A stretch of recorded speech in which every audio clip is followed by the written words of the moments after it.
I mean, there is some stuff that's done, but we don't need it. We forgot to get our cheese from here. That's okay.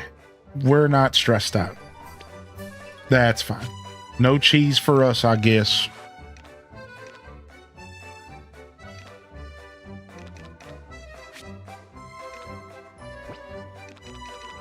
Take these out of here. Take these out of here. We got a bunch of fruit to sell. All right. Cheese, Luis.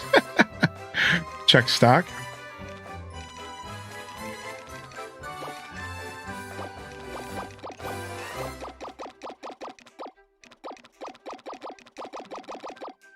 All right, take this back and this back.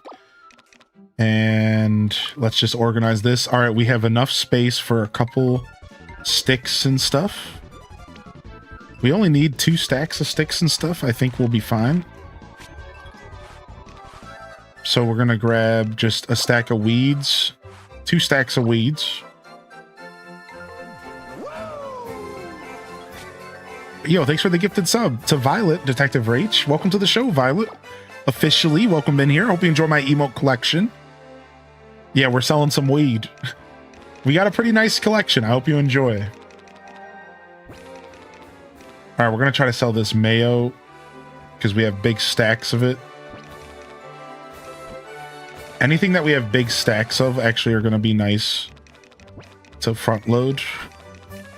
All right, this first round's gonna be pretty weak, but we'll make up for it. I'm going into the second round as well. You ready? Let's go. All right, so it says that the base sales are 220,000. We're gonna try to up this. You ready? So this says that it's 220,000 is the base sales. Watch what this number is when we're done. And we'll see you later, Cero Nacho. Good night, bud. Pieces in the chat if you got a free hand, all right? All right, here we go. Open for business.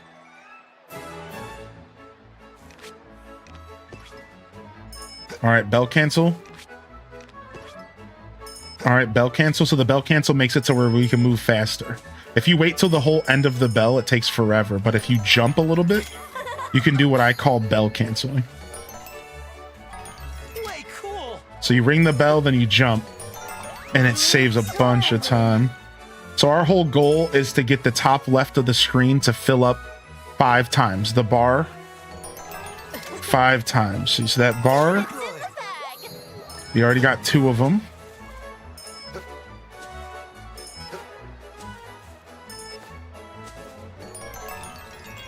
All right. Nice. All right, I might have actually had to brought more wheats. I thought 2 stacks was going to be enough, but I might need a 3. All right. Yeah, I can explain how my methods work after this if you'd like, because there's like one key thing you need to know about this method, and it has to do with the decorations for my stall. So the decorations for my stall increase the happy points in the top left when I sell forgeables. So when I sell random forgeables, any forgeables in the game, it increases the happy gain on the top left at a exponential rate compared to anything else that I would be selling. All right. So I take advantage of that because if you didn't know, cheer time, which we're going to be entering soon, is actually one of the best ways to sell stuff because cheer time, you get a bonus. When you sell things during cheer time, you get a bonus. All right, we're about to enter right now. I'm just trying to sell the rest of these weeds. Nice. All right, here we go. Cheer time. How do I enter cheer time? Zio. So now when we sell stuff during this, there's a bonus. Everything that sells for more. So now we just sit here and spam the A button. I'm just going to put the controller down. And remember that number that I showed you guys? Our estimated amount of money to make was 220,000. Now, if we sell everything, we should make a lot more than that. But there's a good chance we might not sell everything in this first shift. Because I have a lot of single sale items. That sucks. I don't have like a lot of big stacks of things. Okay, now we're getting our stacks. But all right, you see the blue number that pops up? You see that blue number that pops up next to the black number at the top of the screen? That's the bonus number. So when I sell these items, I'm selling them for 1,200 each, but there's see 800 each, but then there's an addition of 200 there. That's the bonus. That's the cheer time bonus. So normally those items would be selling for 1,200, but they're actually selling for 2,000 because of the cheer squad. So we have about a third left. We're getting close to selling everything, but we might not, because again, when you are selling a bunch of single items, it sucks because it wastes time. Because people have to take time walking back and forth. So, but we've already broke what we were supposed to sell. Look at the top of the screen. So we've already gotten past our base sales, and we're not even close to selling everything in our inventory. All right, no more. We're done. So now we could keep trying to sell here, but we're done. We're going to close up shop. And for the next shift, hey, what's up, Shripa? That's right. We're finishing up this game finally. Our goal is to get married. And we're back. We're going to be doing exclusively PM streams for this, everybody. We're doing exclusively PM streams for this game, maybe 1 or 2 nights a week until we get married, which is not too far from now. I imagine it's only going to be about 4 or 5 more episodes. Then we can finally lay this game to rest for now. We can move on to other farming sims, but you are going to get treated to a couple more episodes. And keep in mind, my whole playlist for this game is on YouTube. So if you missed any episodes, I have over 20 episodes of Grand Bazaar on YouTube. So if you've only seen a handful of episodes, you probably missed a bunch of content, and you're always welcome to go check out the YouTube stuff as well, all right? How you doing, crew? How you been, man? I almost missed out on this evening fun playing one of my favorites. Good to see you back, crew. And what's up, Flip Toast? All right, so real quick for Lemons and anybody else, I want you to take a look at this. So the base sales I had was only 150,000, but I got a whole extra 50,000 just from the decor bonus, and I got a whole extra 50,000 just from the cheer bonus, which what you just saw, the cheer squad. And if you're wondering what the decor bonus is, well, that has to do with the stats of my shop. So if you go to your shop and you go to redecorate, and then you press X to view stall info, take a look at my decoration effects. So I have all items bulk sale level 8, which means that items sell in bulk more. So if I put down an item, 20 items, normally only 8 would sell. Well, with this at level 8, 16 would sell. All items price up means that everything is valued higher. People buy it for higher, level 9. All items happy energy gain means that I get that bar at the top left of the screen, the cheer gauge.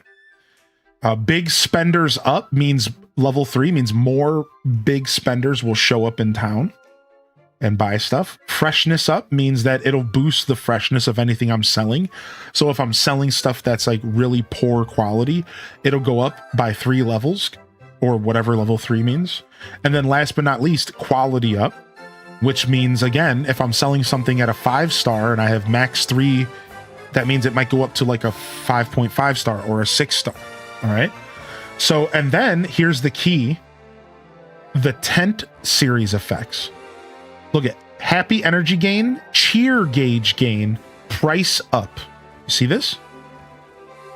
5, 7, and 3. That's the secret, forgeables. So because I have a bonus for forgeables, that's how I get my cheer gauge to go up so fast. And that's my strategy. My strategy is to get my cheer gauge up as fast as possible and then sell everything I can within the cheer gauge. Obviously, it's not like a foolproof plan here because you can identify that I didn't sell everything.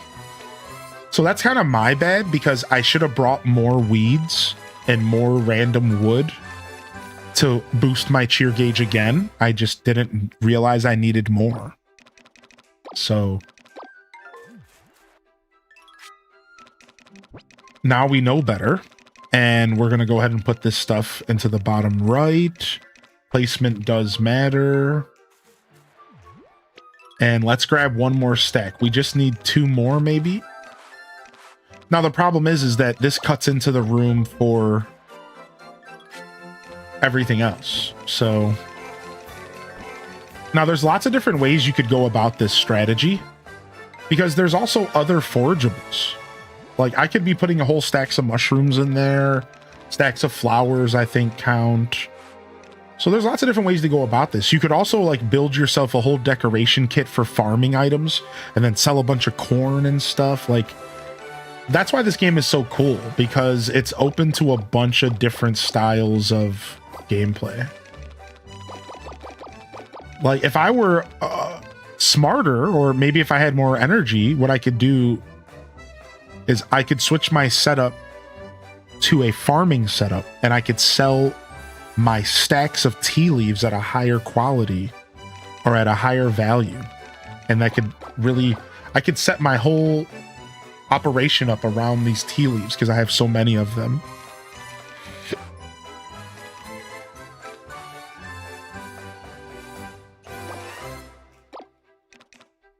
Sold for a high price. So like nowadays, I'm realizing like I'm trying to stack stuff. Before I start selling stuff, I'm trying to stack it. So the more I have, the better. It's going to make my bazaar runs a lot smoother. The more I have of an item, the better. Selling stuff like nickel and diming and selling stuff individually is not really my favorite.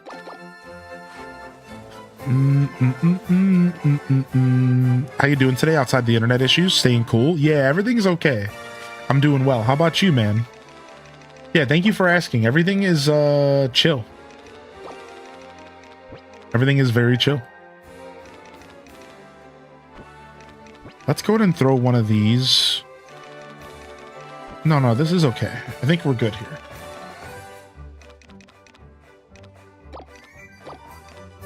I think processing all this fruit into food and selling the food would actually be best.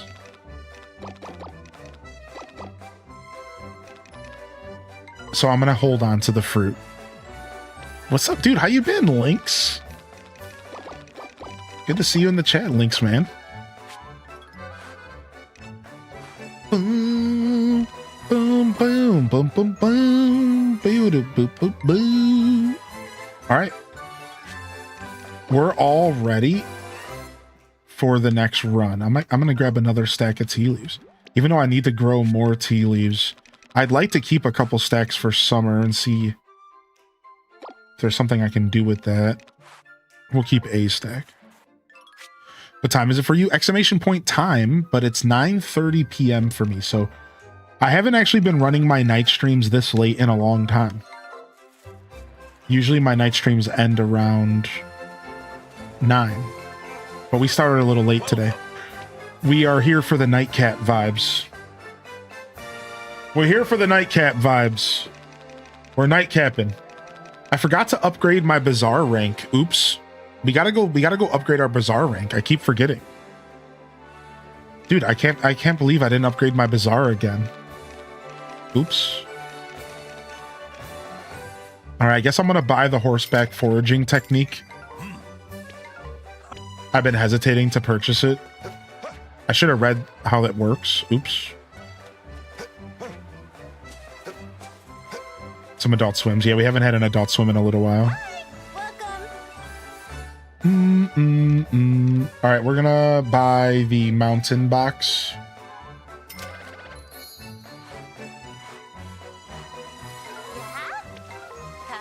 I'll save the rest of my points here. I'll save my medals for next time.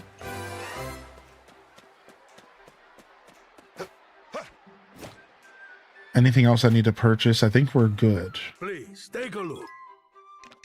Oh, I needed onion seeds. Yes. I should be able to buy them, but maybe not because they're out of season. I'll hold off on spending any more money though, because I was saving it for upgrades. I know that much.